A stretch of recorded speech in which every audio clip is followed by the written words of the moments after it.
ይኸውላችሁ የመጨረሻውን አታምኑኝም። በዓለም ላይ ከፍተኛ የኒውክሌር ቦምብ የታጠቀችው ሀገር አሜሪካ አይደለችም። ከጃፓን እስከ ሩሲያ አስገራሚው የኒውክሌር የጦር መሳሪያ ደረጃ ተመልከቱ። ጃፓን የኒውክሌር ቦምብ የላትም ብቻ ሳይሆን ቁጥሯ ኔጌቲቭ ነው።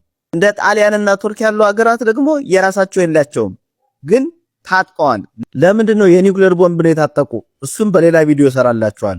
በደረጃው መሰረት ጃፓን በኔጌቲቭ 2 መጨረሻ ላይ ስትገኝ፣ ኔዘርላንድ 10፣ ቤልጂየም 15 እንዲሁም ቱርክና ጀርመን ደግሞ 20 የአሜሪካን የኒውክሌር ቦምቦችን ይዘዋል። ወደ ላይ ስንወጣ ደግሞ እስራኤል 90፣ ህንድ 172፣ ቻይና ከ500 በላይ ቦምቦች አሏቸው።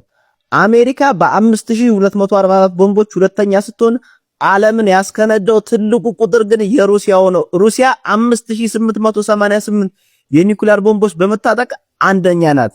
ይህ የኒውክሌር ክምችት ለዓለም ሰላም ያሰጋል ወይስ እንደ መከላከያ ያገለግላል? ሐሳባችሁን ኮመንት ላይ አስቀምጡልኝ።